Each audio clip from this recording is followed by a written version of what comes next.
Hello everyone, my name is Deepak Wanare और मैं आज आपको पढ़ाने वाला हूँ डी एंड ये ब्लॉक एलिमेंट चैप्टर। ये चैप्टर 12th स्टैंडर्ड में आता है।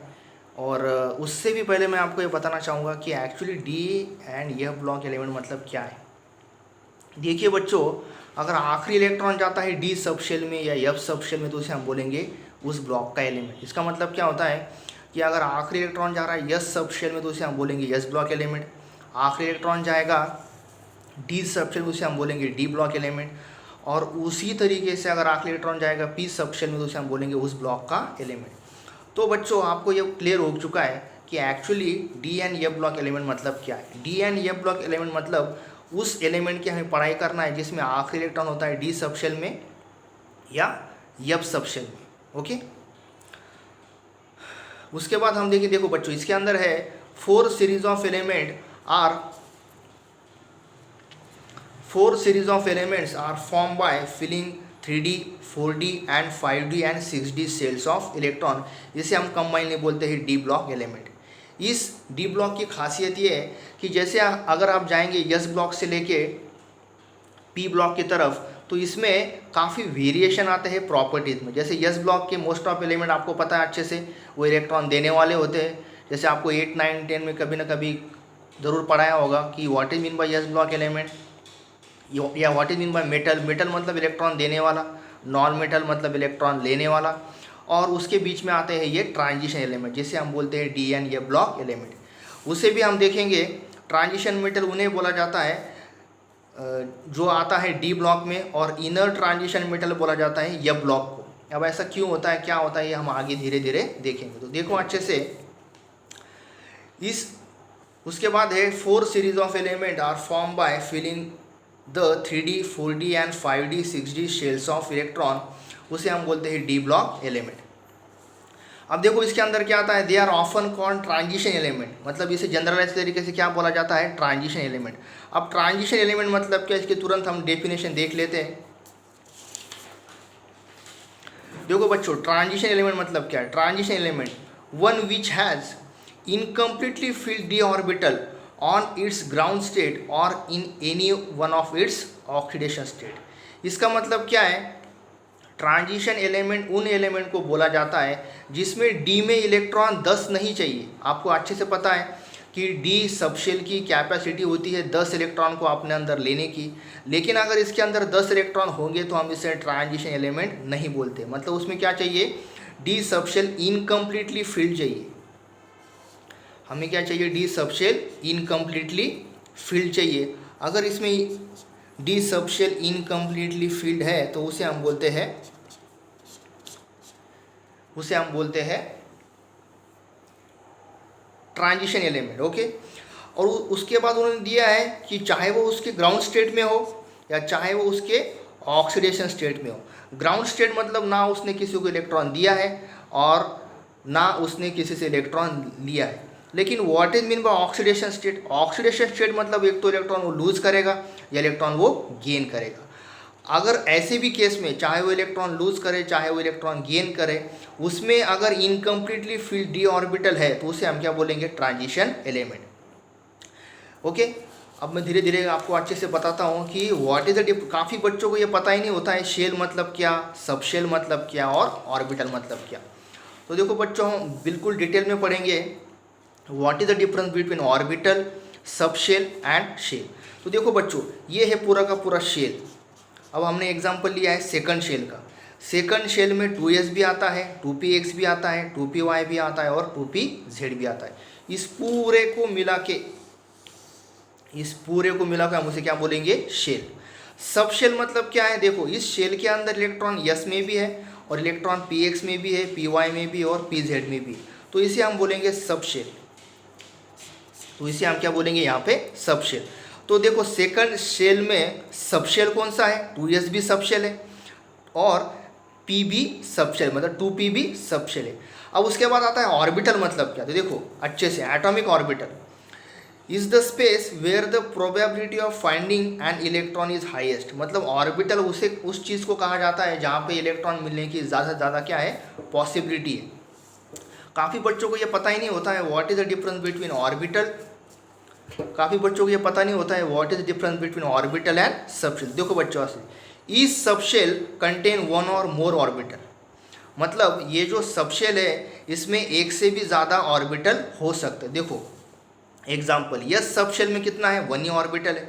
ओके, यस सबशेल में कितना ऑर्बिटल है, ओनली वन ही ऑर्बिटल है। लेकिन पी सबशेल में थ्री ऑर्बिटल है बच्चों, पी सबशेल में कितने ऑर्बिटल है, थ्री ऑर्बिटल है। तो देखो ये थ्री ऑर्बिटल है, P X, P Y and P Z. तो हमने पी एक्स, पी वाई और पी जेड को डिफ्रेंशिएट करने के लिए बोला है ऑर्बिटल। लेकिन सबशेल की बात अगर की जाए तो सेकंड शेल में सिर्फ यस सबशेल है और पी सबशेल है। लेकिन इस पी सबशेल में भी क्या है, थ्री ऑर्बिटल है। तो ये हमेशा अच्छे से याद रखना कि what is the difference between subshell, shell and orbital. Okay, चाहे तो आप मेरा वीडियो रिकॉर्डिंग जो है वो आगे पीछे करके फिर से सुन सकते हैं कि what is the exact difference between subshell and orbital, जो काफ़ी बच्चों को पता नहीं होता है, तो मैंने यहाँ पे बता दिया। उसके बाद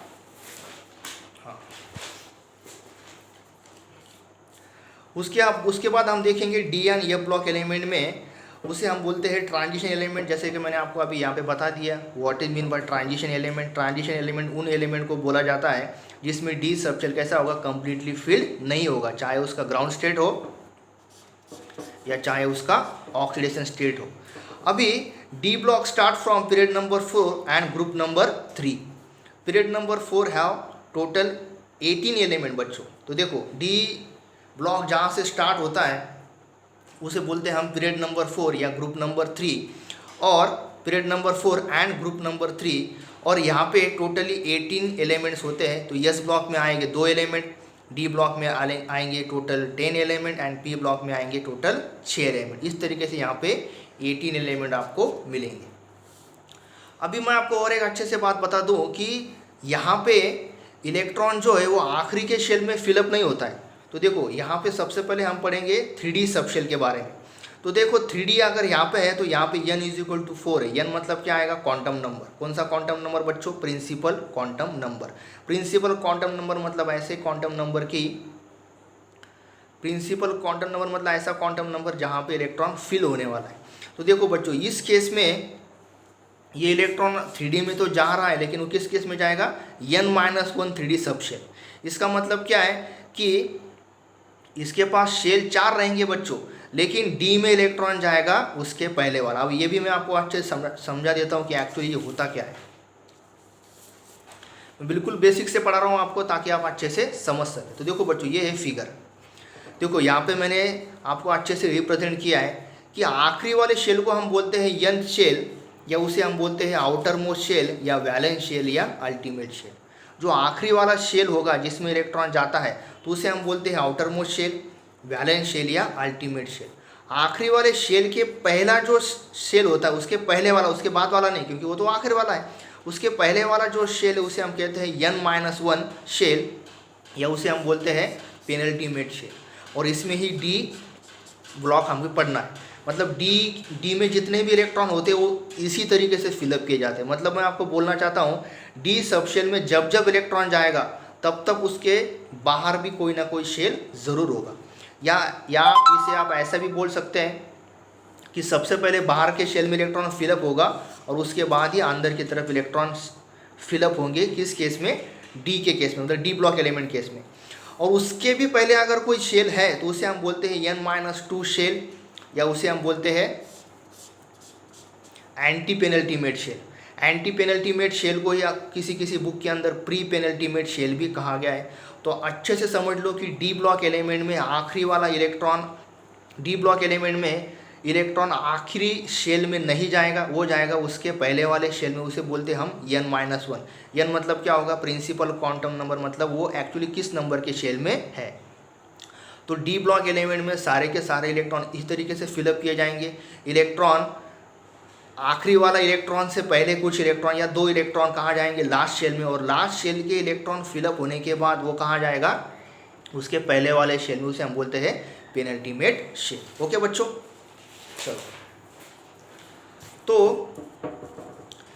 चलो अभी हम देखेंगे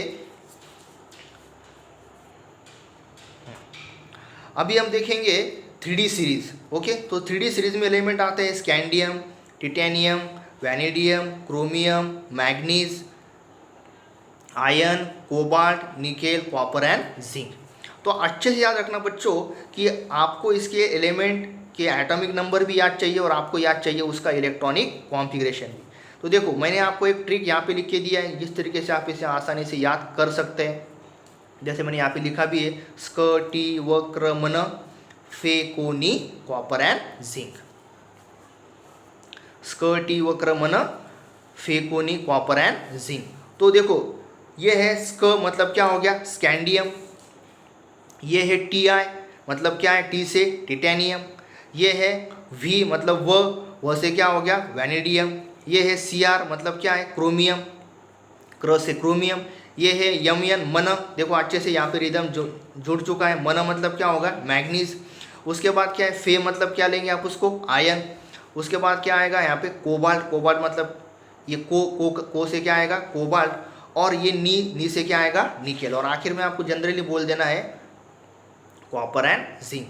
तो देखो बच्चों काफ़ी बच्चे यहाँ पे गलती करते हैं कि इस ओ को बड़ा लिख देते। एग्जाम में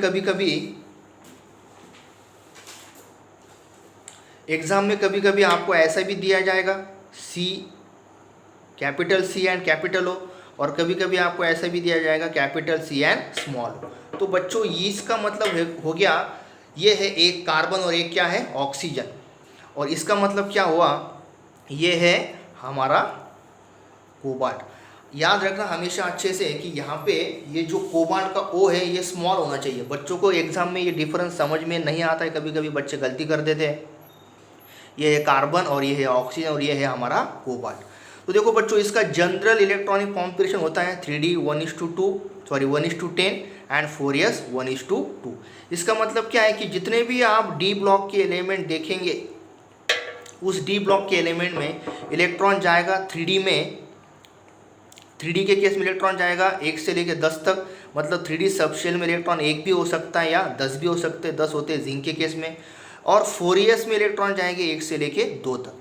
तो इसे हम बोलते हैं जनरल इलेक्ट्रॉनिक कॉन्फ़िगरेशन। जैसे कि मैंने आपको पहले भी बताया ट्रांजिशन मेटल मतलब किसे हम बोलेंगे डी ब्लॉक को, और इनर ट्रांजिशन मेटल हम किसे बोलेंगे एफ ब्लॉक को। ओके, क्यों ऐसा हम बोलते हैं क्योंकि देखो पीरियोडिक टेबल में अगर हम जाएंगे लेफ़्ट टू राइट तो काफ़ी सारी प्रॉपर्टीज़ क्या हो जाती है चेंज हो जाती है। जैसे मेल्टिंग पॉइंट हो गया, बॉइलिंग पॉइंट हो गया, एटॉमिक रेडियस हो गया, आयोनाइजेशन पोटेंशियल हो गया, इलेक्ट्रोनेगेटिविटी हो गया, इलेक्ट्रोपॉजिटिविटी हो गया, ये सारा का सारा प्रॉपर्टी चेंज होता है लेफ़्ट टू राइट। तो यहाँ पे प्रॉपर्टी अगर कोई बड़ा होगा तो यहाँ पे अगर छोटा होगा तो यहाँ पे एक प्रॉपर्टी किस केस में आ जाएगा ट्रांजिशन मतलब बीच में आ जाएगा। या फिर जैसे हम एग्जाम्पल लेते हैं आयोनाइजेशन पोटेंशियल मतलब क्या इलेक्ट्रॉन जैसे, या फिर हम ये सब बाद में पढ़ेंगे, अभी वीडियो थोड़ा बड़ा बन रहा है। तो कोई भी प्रॉपर्टी अगर चेंज होती है लेफ़्ट टू राइट तो यहाँ पे एक तो ज़्यादा होगी या यहाँ कम होगी, या यहाँ कम होगी या यहाँ पे ज़्यादा होगी। जैसे अगर हम देखें एटॉमिक साइज़ यहाँ पे कैसे होगी थोड़ा सा बड़ा होगा, और यहाँ कैसे हो थोड़ा एटॉमिक साइज़ थोड़ा सा छोटा होगा, काफ़ी छोटा होगा। तो उसके बीच में ये आता है डी ब्लॉक, और डी ब्लॉक में इस प्रॉपर्टी की बिल्कुल इंटरमीडिएट प्रॉपर्टी आपको मिलेगा, तो इसे हम बोलते हैं इसलिए ट्रांजिशन मेटल।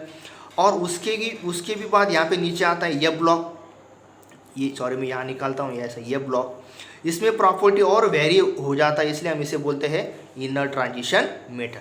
तो देखो मैं आपको फिर से एक बार रिवाइज करवाता हूँ, ये है D and F block element chapter अभी हम पढ़ रहे हैं, उसके अंदर मैंने काफ़ी सारी चीज़ें आपको अच्छे से बता दी है, आप वीडियो रिवाइंड करके भी ये सब एक बार दे सकते हैं। उसके बाद अभी हम इलेक्ट्रॉनिक कॉन्फ़िगरेशन लेंगे फिलअप करने का एग्जाम्पल वैनेडियम। तो देखो बच्चों वैनेडियम है, उसका एटॉमिक नंबर है 23। अब एटॉमिक नंबर मतलब क्या, एटॉमिक नंबर मतलब क्या है उसके पास टोटल प्रोटॉन की संख्या या इलेक्ट्रॉन की संख्या, उसे हम क्या बोलते हैं उसका एटॉमिक नंबर। इसका क्वांटम नंबर क्या है प्रिंसिपल क्वांटम नंबर 4 है, मतलब इसके पास शेल कितने होंगे 4। अभी मैं आपको फटाफट छोटा सा एक रूल या ट्रिक ऐसा कुछ बोल सकते हैं, अब मैं बता देता हूँ। हमेशा याद रखना बच्चों यस सबशेल में इलेक्ट्रॉन सिर्फ 2 ही फिल किए जाते हैं, पी सबशेल में इलेक्ट्रॉन होते हैं 6, डी सबशेल में इलेक्ट्रॉन होते हैं 10, और एफ सबशेल में इलेक्ट्रॉन होते हैं 14। ये आपको रट्टा मारना है, याद कर लेना है कि यस में इलेक्ट्रॉन होगा 2, पी में इलेक्ट्रॉन होंगे 6, और डी में इलेक्ट्रॉन होंगे 10, और एफ में इलेक्ट्रॉन कितने होंगे बच्चों 14। अभी जैसे मैंने आपको ये बताया अभी यहाँ पे कि इसका जनरल इलेक्ट्रॉनिक कॉन्फ़िगरेशन क्या है, 3D में इलेक्ट्रॉन हो गया 1 से लेकर 10 तक और 4s में हो गया 1 से लेकर 2 तक। तो मैं आपको इसको जनरलाइज तरीके से बता देता हूँ। तो देखो, जहाँ पे पीरियड नंबर 4 में ये डी ब्लॉक एलिमेंट आते हैं, तो मैंने आपको पहले ही बोला कि पीरियड नंबर 4 है, मतलब इसके पास शेल कितने होंगे, 4 शेल होंगे। तो देखो, किसी भी जैसे 3D का अगर हम एग्जांपल लेते हैं तो इलेक्ट्रॉन किस तरीके से फिलअप किया जाएगा। सबसे पहले इलेक्ट्रॉन जाएगा 1s में। देखो s में कितने इलेक्ट्रॉन होते हैं, 2, तो क्या हो गया वो 1s2। उसके बाद जाएगा वो 2s2 में, उसके बाद 2p6 में, उसके बाद इलेक्ट्रॉन जाएगा 3s2 में, उसके बाद जाएगा 3p6 में, 3p6 में इलेक्ट्रॉन जाने के बाद वो जाएगा 4s2, और इसे हम बोलते हैं वैलेंस शेल, जैसे कि मैंने आपको इसके पहले भी बताया। और 4s2 में इलेक्ट्रॉन फिल होने के बाद वो फिर जाएगा 3D सबशेल में। सबसे पहले इलेक्ट्रॉन कहाँ जाएगा, 4s में, और वहाँ पे इलेक्ट्रॉन 4s2 होने के बाद इलेक्ट्रॉन कहाँ जा रहा है, 3D में। इसीलिए हम इसे क्या बोलते हैं, n-1 शेल, जैसे मैंने आपको यहाँ बताया था, ये देखिए, इसलिए मैंने इसको क्या बोला था, n-1d। इसका मतलब क्या है कि इलेक्ट्रॉन सबसे पहले जाएगा आखिर में और उसके बाद ही वो डी सबशेल में जाएगा। ओके। और मैं आपको एक ट्रिक बता देता हूँ कि इलेक्ट्रॉन, ये इसे आप रूल भी बोल सकते हैं। देखो, हमेशा याद रखना कि फर्स्ट शेल में इलेक्ट्रॉन होते हैं 2, उसके बाद होते हैं 8, उसके बाद होते हैं 18, उसके बाद होते हैं 32, उसके बाद 32, 18 एंड 8। अगर आप इसका टोटल करेंगे तो आपको कुल मिला कितने इलेक्ट्रॉन मिलेंगे, 118, और इसीलिए पीरियोडिक टेबल में 118 एलिमेंट है। ओके, तो आपको ये एक ट्रिक याद रखना है, अगर आप ये दोनों ट्रिक याद रखेंगे तो आपको इलेक्ट्रॉन कॉन्फ़िगरेशन फिलअप करना आसान जाएगा। चलो अभी हम एग्जांपल लेते हैं वैनेडियम का। तो वैनेडियम है पीरियड नंबर 4 में, मतलब इसके पास शेल कितने होने चाहिए, 1, 2, 3 एंड 4। अभी उसका एटॉमिक नंबर है 23। जो देखो, सबसे पहले इलेक्ट्रॉन जाएगा 1s2 में, उसके बाद 2s2, 2p6, 3s2, 3p6 और 3p6 के बाद इलेक्ट्रॉन जाएगा 4s2। 4s2 में इलेक्ट्रॉन फुलफिल होने के बाद वो जाएगा 3D में। ओके, और इसीलिए हम इसे बोलते हैं पेनल्टीमेट शेल। ओके, तो जैसे अगर आप 8, 9, 10 में पढ़ा भी होगा कि किसी 8, 9, 10 में ये खास करके पढ़ाया गया है कि फर्स्ट शेल में इलेक्ट्रॉन होते हैं 2, सेकंड शेल में इलेक्ट्रॉन होते हैं 8, थर्ड शेल में इलेक्ट्रॉन होते हैं 8 या 18। अगर आपको स्कूलिंग का भी अच्छे से याद है अब तक, तो थर्ड शेल में इलेक्ट्रॉन किसी 8 भी हो सकते या 18 भी हो सकते। क्यों होंगे 8? क्योंकि जब तक हम स्कैंडियम, जिसका एटॉमिक नंबर 21 है, वहाँ तक नहीं आएंगे, तब तक थर्ड शेल में इलेक्ट्रॉन कितने रहेंगे, सिर्फ 8 ही रहेंगे बच्चे। देखो, फिर से एक बार मैं रिपीट करता हूँ, जब तक हम एटॉमिक नंबर 21 तक, मतलब स्कैंडियम तक नहीं आएंगे, तब तक थर्ड शेल में इलेक्ट्रॉन कितने होंगे बच्चों, सिर्फ 8 ही होंगे।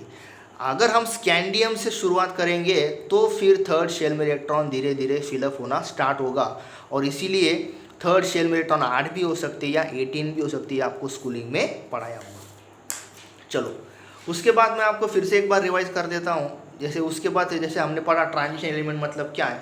ट्रांजिशन एलिमेंट मतलब ऐसा एलिमेंट जिसमें डी सबशेल कैसा है, इनकम्प्लीटली फिल्ड है, चाहे वो उसका ग्राउंड स्टेट हो, चाहे उसका वो ऑक्सीडेशन स्टेट हो, मतलब उसने इलेक्ट्रॉन देने के बाद भी या लेने के बाद भी उसके अंदर क्या है, डी सबशेल कैसे होनी चाहिए, इनकम्प्लीट होनी चाहिए। अब उसको कुछ एक्सेप्शन भी है, जैसे जिंक है, कैडमियम है, mercury of group 12 have full D10 configuration in their ground state as well as in their common oxidation state. इसका मतलब क्या है बच्चों कि जिंक के केस में, कैडमियम के केस में और मर्क्यूरी के केस में, चाहे वो उसका ग्राउंड स्टेट हो या उसका कॉमन ऑक्सीडेशन स्टेट हो, उसमें हमेशा इलेक्ट्रॉन क्या रहेंगे, D10 रहेंगे, और इसीलिए हम उसे ट्रांजिशन मेटल नहीं मानते। ओके, मतलब जिंक, कैडमियम एंड मर्क्यूरी को हम ट्रांजिशन मेटल नहीं मानते हैं, क्योंकि उसमें इलेक्ट्रॉन फुल्ली फिल्ड होते हैं D10 में, चाहे उसका वो ग्राउंड स्टेट हो, चाहे उसका कॉमन ऑक्सीडेशन स्टेट हो। लेकिन हम इसका पढ़ाई इसी चैप्टर में करते हैं जनरलाइज तरीके से। अभी हम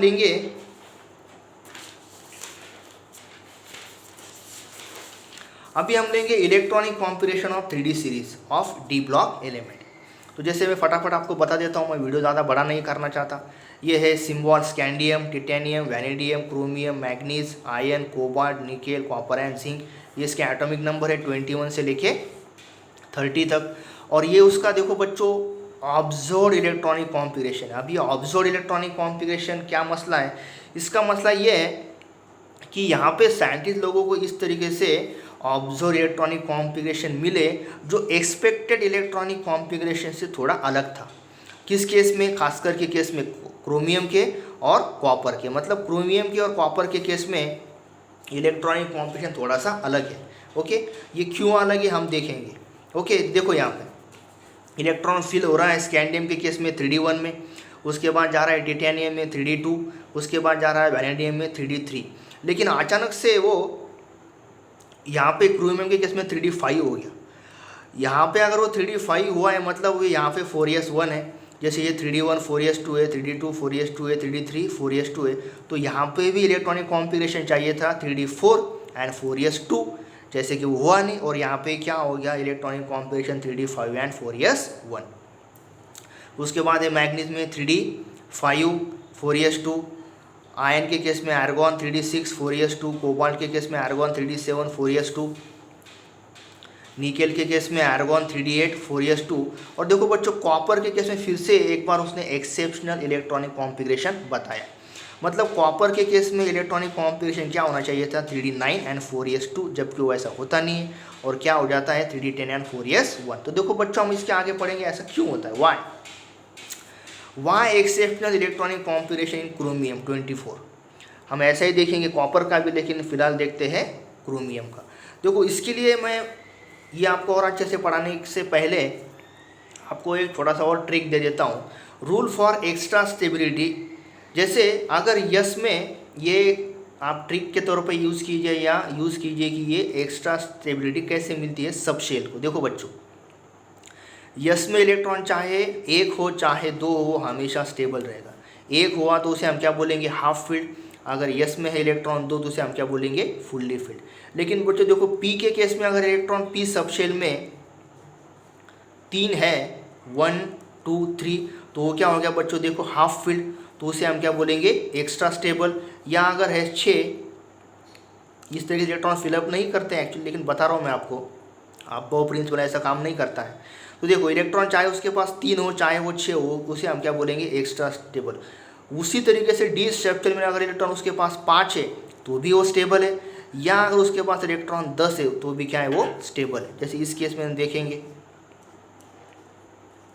ये 1 2 3 4 एंड 5 ये हो गया हाफ फील्ड मतलब स्टेबल, या 6 7 8 9 एंड 10। ओके, अब वो प्रिंसिपल आपको पता है कि सबसे पहले इलेक्ट्रॉन अनपेड भरो, उसके बाद वो क्या है फुल्ली मतलब फिलअप करो। लेकिन फिलहाल मैं वो चीज़ आपको यहाँ नहीं पढ़ा रहा हूँ। जैसे कि इस केस में देखा हमने इलेक्ट्रॉन भरे 1 2 3 उसके बाद 4 5 एंड 6, तो अब वो प्रिंसिपल भी ऐसे ही काम करता है, लेकिन वो हमारा फिलहाल मसला नहीं है। हमें पढ़ना है कि वाई एक्सेप्शनल इलेक्ट्रॉनिक कॉन्फ़िगरेशन इन क्रोमियम। ओके, तो देखो इस तरीके से जब सब शेल में अगर इलेक्ट्रॉन होते हैं 7 तो उसे हम बोलेंगे हाफ फील्ड, या होते हैं 14 तो उसे हम क्या बोलेंगे फुल्ली फील्ड। देखो बच्चों आगे, तो ये है हमारा chromium. Why chromium have expected electronic configuration like this, मतलब साइंटिस्ट लोगों ने जो स्टडी वगैरह किया उनसे उन्हें लगा कि भैया क्रोमियम में इलेक्ट्रॉनिक कॉन्फ़िगरेशन होना चाहिए आर्गॉन 3d4 एंड 4s2। तो देखो मैंने यहाँ पे उसका फिलअप कर दिया। आर्गॉन में इलेक्ट्रॉन है 3d में 1 2 3 एंड 4, यहाँ पे एक वैकेंट है, और यहाँ पे इलेक्ट्रॉन है 4s में 2। अभी क्या हो जाता है बच्चों कि ये जो 4 इलेक्ट्रॉन है और ये जो है ये बिल्कुल आखिरी वाला खाली है, तो इन सबका एनर्जी लेवल सेम ही रहता है। इसे हम कहते हैं डीजेनरेट ऑर्बिटल, जैसे हम इस चैप्टर में आगे पढ़ेंगे। इस केस में क्या हो जाता है कि ये जो है 4 सबशेल इसमें तो इलेक्ट्रॉन है लेकिन इस 5वें में इलेक्ट्रॉन नहीं है, तो हो क्या जाता है कि ये हो जाता है अनस्टेबल। और इसलिए क्या होता है due to inter electronic repulsion forces एक इलेक्ट्रॉन यहाँ से जंप करके चले जाता है इस केस में। देखो फिर से बोलता हूँ, ड्यू टू इंटर इलेक्ट्रॉनिक, ये भी इलेक्ट्रॉन है ये भी इलेक्ट्रॉन है ये भी इलेक्ट्रॉन है और ये भी इलेक्ट्रॉन, लेकिन ये कैसा है बच्चों ये है अनस्टेबल। तो इसके कारण यहाँ पे रिपल्शन हो जाता है, क्योंकि हर कोई चाहता है कि मुझे इलेक्ट्रॉन मिले। जैसे आपको पढ़ाया भी होगा 11th में कि ये इलेक्ट्रॉन भी हमेशा अपनी जंपिंग मतलब पोजीशन क्या करते रहते हैं चेंज करते रहते हैं। तो एक इलेक्ट्रॉन यहाँ से जंप करके यहाँ पे आता है। ओके, तो ये किस लिए होता है because of inter electronic repulsion forces के वजह से। और हमें क्या मिलता है फिर electronic configuration observed argon 3d5 and 4s1। तो देखो एक इलेक्ट्रॉन यहाँ से जंप करके यहाँ पे आ गया, तो हमें क्या मिला 3d5 and 4s1। तो देखो बच्चों ये भी स्टेबल है और ये भी क्या है स्टेबल है। ये कौन सा स्टेबल है, हाफ फील्ड, और ये भी किस तरीके से स्टेबल है, हाफ फील्ड। लेकिन बच्चों ये स्टेबल नहीं है और ये कैसा स्टेबल है, फुल्ली फील्ड। देखो ये फुल्ली फील्ड है, ये बिल्कुल अनस्टेबल है, लेकिन ये हो गया हाफ फील्ड स्टेबल और ये भी क्या हो गया, हाफ फील्ड स्टेबल। और इसीलिए सिर्फ एक ही इलेक्ट्रॉन जंप करके यहाँ पे जाता है। अब कुछ बच्चे बोलेंगे कि भाई why not in case of vanadium 3d5 and 4s0। अब देखो बच्चों वैनेडियम का इलेक्ट्रॉनिक कॉन्फ़िगरेशन है 3d3 and 4s2, लेकिन इस केस में अगर बच्चे बोलेंगे कि नहीं मुझे इसे 3d5 करना है, हाफ फील्ड करना है, स्टेबल करना है, जैसे कि मैंने आपको यहाँ पे बताया कि डी में इलेक्ट्रॉन कितने चाहिए 5, या यहाँ पे इलेक्ट्रॉन कितने चाहिए 10। लेकिन बच्चों यस को तो आप 0 नहीं कर सकते ना, यस को तो आप 0 कैसे करेंगे। तो देखो यहाँ पे अगर इस केस में अगर हम इलेक्ट्रॉन जंप करवाते हैं 4s में से दोनों के दोनों, तो ये तो 3d5 हो जाएगा स्टेबल, लेकिन इस केस का इसका क्या होगा, ये तो बिल्कुल 0 हो जाएगा। या उससे भी आसान भाषा में आप समझिए कि सिर्फ आप एक ही इलेक्ट्रॉन की जंपिंग परमिट है, मतलब एक ही इलेक्ट्रॉन जंप करके किसी को स्टेबल कर सकता है, 2 3 4 5 6 7 इलेक्ट्रॉन आप जंप नहीं करवा सकते। ऐसा क्यों होता है, वाई। एक इलेक्ट्रॉन ने जंप 4s में से 3d में क्यों किया, क्योंकि 3d में और 4s की जो एनर्जी लेवल होती है बच्चों वो बहुत ही कम होती है, उनमें जो उन energy difference between 3d and 4s जो सबशेल होता है वो बहुत कम होता है। और क्योंकि energy difference near about same होने के कारण, या एनर्जी डिफरेंस बिल्कुल मतलब उसमें गैप कम होने के कारण ही एक इलेक्ट्रॉन जंपिंग पॉसिबल है 4s में से 3d में। फिर से बताता हूँ, एनर्जी डिफरेंस जो होता है इसमें बहुत कम होता है, या लगभग सेम एनर्जी का आप बोल सकते हैं, और इसीलिए 4s में से एक इलेक्ट्रॉन 3d में जा सकता है, लेकिन सिर्फ एक ही इलेक्ट्रॉन जा सकता है। और उसकी इसी खासियत के वजह से 3d एंड 4s ये दोनों इलेक्ट्रॉन टेक पार्ट करते हैं केमिकल बॉन्डिंग में।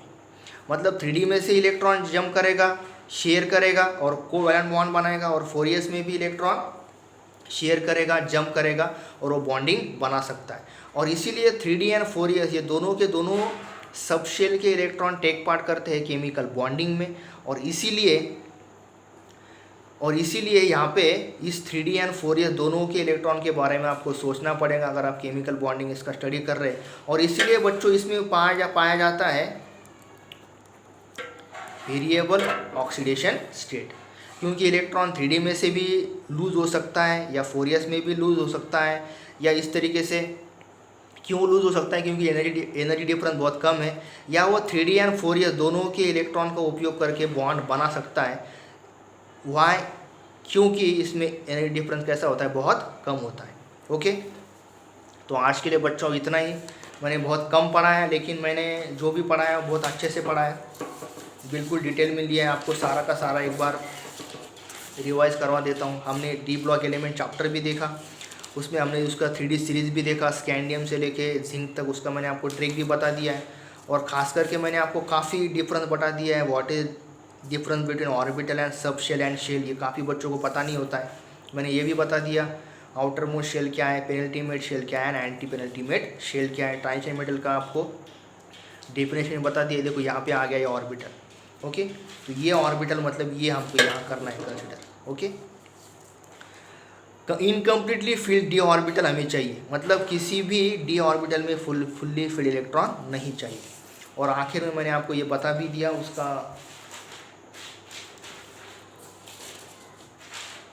आखिर में मैंने आपको स्कैंडियम से लेके जिंक तक का इलेक्ट्रॉनिक कॉन्फ़िगरेशन बताया। और क्योंकि वीडियो आधे घंटे का हो चुका है, तो मैंने सिर्फ यहाँ पे ये आपको बताया कि why observe electronic configuration is different, मतलब यहाँ पे 3d5 4s1 क्यों होता है, जैसे कि मैंने आपको यहाँ पे इस केस में डिटेल में बता दिया है।